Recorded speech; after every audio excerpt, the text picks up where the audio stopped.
le Président.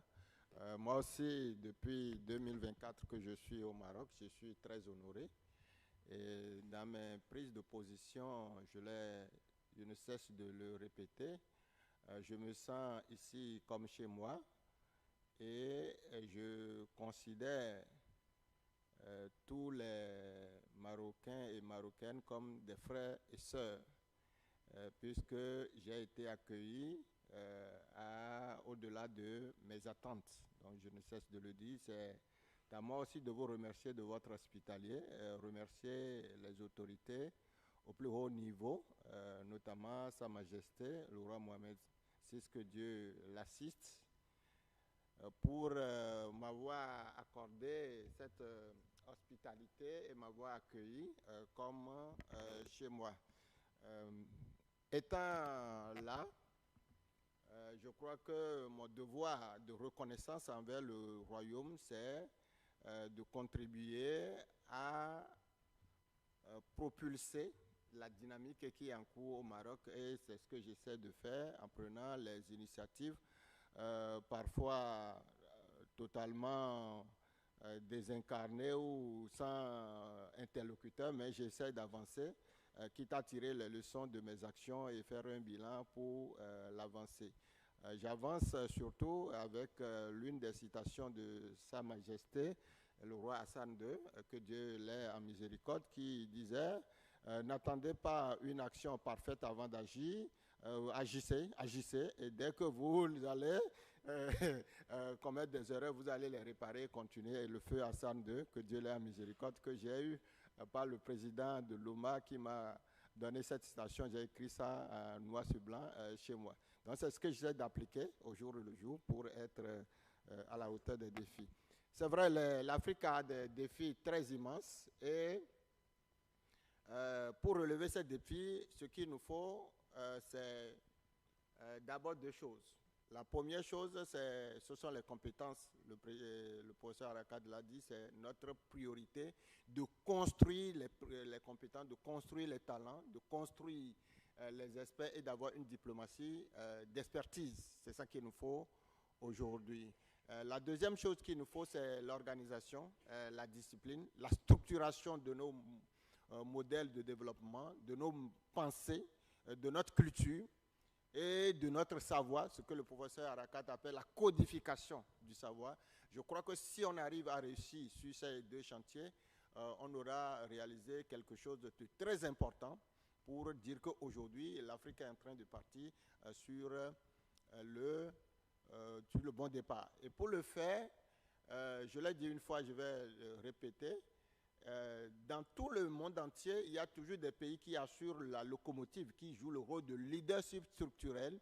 Et aujourd'hui, quand on regarde l'Afrique, ce n'est pas jeter de fleurs. Je crois que le Maroc doit se positionner pour jouer ce rôle de leadership structurel comme locomotive pour traîner les autres pays vers un idéal collectif auquel nous aspirons tous. Et pour le faire, l'instrument principal, je prêche là pour ma paroisse, l'instrument principal pour le faire, c'est le CAFRAT qui doit être un outil très intégré dans la politique marocaine de transformation de l'Afrique. C'est très important parce que pour transformer une personne ou une organisation, c'est d'abord à partir de la formation. La diplomatie d'influence, quelle leçon pour la transformation d'un métier? On nous a donné 20 minutes, je ne partirai pas sur tout. Mais je commence par quelques citations et puis je vais finir par les facteurs d'influence, les vecteurs d'influence et la transformation des métiers. Quels sont les métiers dans lesquels nous devons travailler aujourd'hui? Et puis j'en ai refini. Et j'espère bien rester dans les 20 minutes ou même moins que ça. La première citation, c'est que le paradoxe de la condition humaine, c'est qu'on ne peut devenir soi-même que sous l'influence des autres. Donc chacun de nous ici, on est né à partir d'une ou deux personnes, papa et maman. Il y a un auteur malien qui disait, Seydou Badian, qui disait « L'homme n'est rien sans les hommes, il naît dans leurs mains et s'en va dans leurs mains ». Seydou Badian qui a écrit un livre depuis 1956, qui fait partie normalement des classiques de l'Afrique, mais qu'on ne vulgarise pas assez, qui est intitulé Sous l'orage, et puis son deuxième livre aussi qui s'appelle Les dirigeants africains face à leur peuple. Alors, deuxième citation, c'est aujourd'hui la clé du pouvoir des dirigeants réside dans l'influence et non plus dans l'autorité. Ça, c'est Kenneth Blanchard qui le dit. Donc, aujourd'hui, pour dire, si vous voulez être un dirigeant, vous voulez interagir avec les humains, votre clé de réussite, c'est l'influence. Troisième citation pour m'en arrêter, la persuasion, elle est d'amener quelqu'un à faire quelque chose qu'il ne ferait pas autrement. Aristote qui l'avait dit, mais en évitant la contrainte. Donc voilà un peu, j'essaie de faire souvent à partir des citations pour illustrer mes propos. Le leadership n'a rien à voir avec les titres, les positions ou encore moins avec les organigrammes. C'est bien d'avoir une position au sein de la société, mais c'est toujours mieux d'utiliser cette position au service des autres. C'est la capacité qu'a une personne à utiliser sa vie pour influencer les autres. C'est ça aujourd'hui le leadership.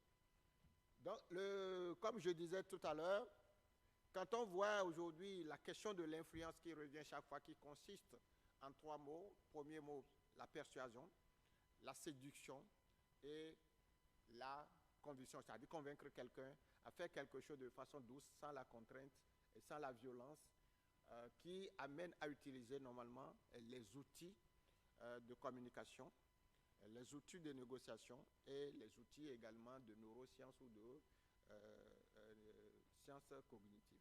C'est ça qu'il faut, ce qu'on appelle l'influence aujourd'hui, que chacun de nous est appelé à développer au sein d'abord de la sphère familiale et au sein de la société. Et l'influence, c'est cette capacité, aussi bien individuelle qu'organisationnelle, à changer les choses positivement, à transformer la société, mais en évitant au maximum de recourir à la violence et à la force armée. C'est ça la définition que je retiens. Et pour ça, dans le contexte africain, il nous faut 5 leviers que j'ai essayé d'identifier. Le premier levier, c'est la transformation du cadre politique et juridique de la gouvernance de la diplomatie africaine. Le professeur Arakad en a parlé. Si nous voulons parler de la diplomatie économique, c'est un travail de réforme en profondeur que nous devons commencer à faire. Il faut tout démanteler pour dire aujourd'hui, nous voulons inscrire la diplomatie africaine dans la diplomatie d'influence, dans la diplomatie de persuasion, dans la diplomatie d'obtenir les équilibres mondiaux en notre faveur. C'est de ça qu'il s'agit aujourd'hui. Donc ça, c'est le premier élément que j'ai identifié. Le deuxième, attention, excusez-moi, ça c'est le deuxième élément. Le premier élément, c'est plutôt le développement du capital humain, les ressources humaines qu'il nous faut, les diplomates d'une nouvelle génération. Cela veut dire que nous devons axer notre formation sur les enjeux actuels et les métiers de demain. C'est très important dans un contexte où les mutations du monde vont avec l'obsolescence des compétences. Nous devons être regardants sur ces enjeux de formation et les diplomates doivent s'actualiser au jour le jour. Il ne faut pas dormir une seule nuit sans toucher un livre, sans toucher une connaissance. Ça veut dire que vous êtes déjà dépassé pour les enjeux de demain parce que dans la nuit, il y a beaucoup de choses qui se passent qui génèrent des connaissances de demain. C'est un défi permanent d'être à la quête de la connaissance. Si on ne peut pas, ça veut dire qu'on ne peut pas être dans la dynamique de demain. On va dire, nous avons démissionné au niveau de l'Afrique et on va laisser le monde avancer sans nous, comme le disait un des feux présidents africains. Troisième élément, c'est la réforme du système institutionnel au niveau régional et national et global. Nous avons l'Union africaine, les communautés économiques régionales, il faut démanteler tout pour replacer toutes ces organisations africaines dans un contexte de soft power et ça doit partir des États viables. Au niveau national, on doit opérer les mêmes réformes. Au niveau des territoires, on doit opérer les mêmes réformes. Il faut avoir la diplomatie des territoires où nous avons des acteurs territoriaux qui gouvernent avec l'assentiment de leur population et qui mettent la gouvernance locale sur la participation et l'inclusion sociale. C'est très important. Et quatrième élément, c'est la mise en place des réseaux et des alliances stratégiques sur la base de nos intérêts africains. Donc si nous voulons construire des partenariats, il faut que nous fassions triompher nos intérêts. Aujourd'hui, le monde se passe à l'OMC, mais quelle est l'Organisation mondiale du commerce, quelle est notre représentativité à l'OMC? On a pris de 40 pays qui sont à l'OMC, mais la diplomatie d'influence n'est pas seulement la question d'influence. On parlera plus tard de la diplomatie numérique aussi qui constitue un élément d'influence, mais c'est d'abord la qualité des gens qui vous représentent, la qualité des gens qui interagissent sur les débats au sein de l'Organisation mondiale aujourd'hui qui constitue le cœur du monde en termes économiques, puisqu'on est passé d'un monde hier politique aujourd'hui à un monde économique. Et enfin, il faut réinventer la gouvernance et la diplomatie d'influence en Afrique. Il faut qu'ensemble nous puissions, et c'est le sens de ce que nous sommes en train de faire ici aujourd'hui, nous allons ensemble construire cette diplomatie. Rapidement, deux éléments sur les facteurs qui ont favorisé la nécessité pour nous au niveau du continent africain d'avoir cette posture de diplomatie d'influence. Premier élément, c'est l'élément du contexte mondial.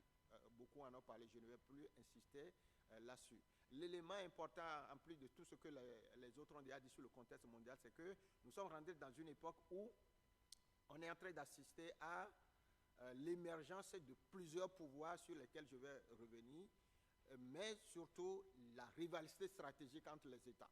C'est ça aujourd'hui, où la course aux armements est devenue une priorité dans l'ordre mondial.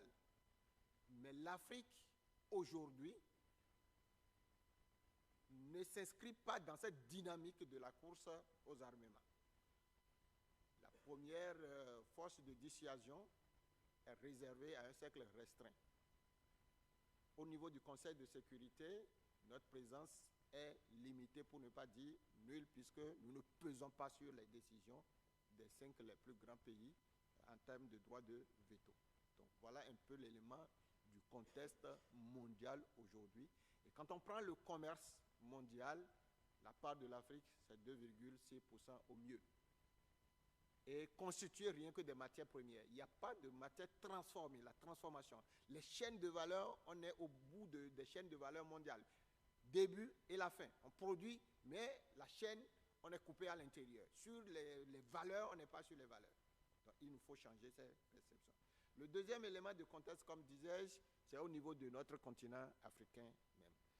Malheureusement, depuis la fin de la guerre froide, l'Afrique est rentrée dans une nouvelle ère où on avait pensé que la démocratie pourrait constituer un terreau de construction de pouvoir d'influence, mais ça n'a que généré, de part et d'autre, des guerres, des coups d'État, et puis de plus en plus aujourd'hui, un système voilé d'organisation de pouvoir perpétuel où soit on change la Constitution ou on se maintient au gré de la Constitution. Donc voilà un peu le contexte de l'Afrique. L'Union africaine, ayant fait le bilan de ses 50 ans d'existence et a constaté qu'il faut changer à partir du sommet de Sirte en 1999, est devenue l'Union africaine en 2022.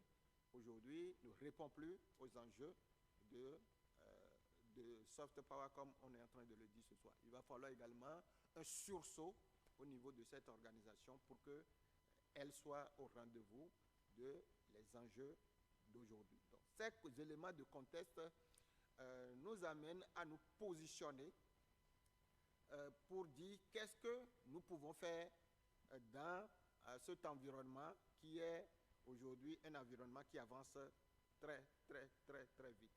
C'est d'où la question de la transformation du métier de la diplomatie, comme je disais, mon deuxième élément sur lequel je vais mettre mon accent. La diplomatie au sens classique, qui est, moi, le contact... 5 minutes, non? Oui, je vais rester. Donc, je suis en train de finir, c'est ma dernière partie.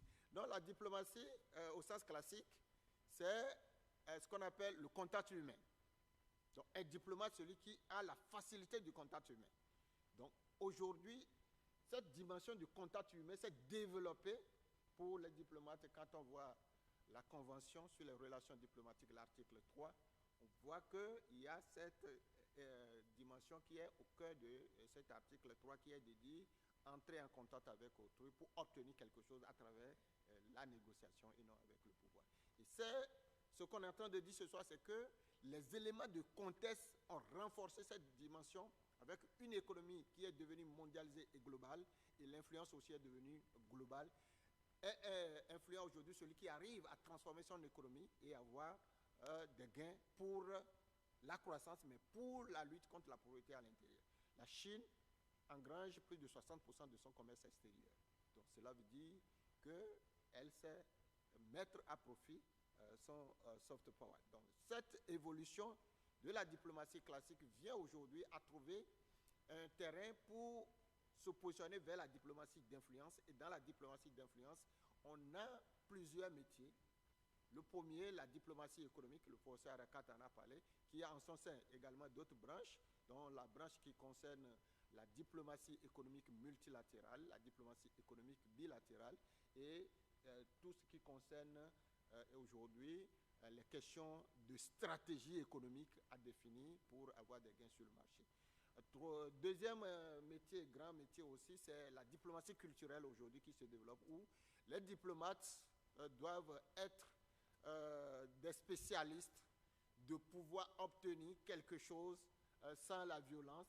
Donc il y a la question de la musique, même de la démocratie, c'est-à-dire de l'influence à travers une valeur qu'on incarne soi-même.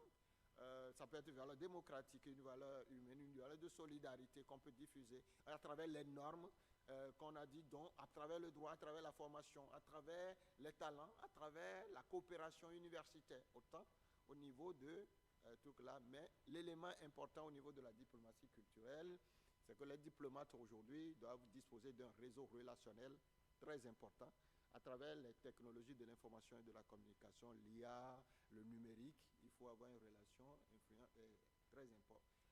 relation importante.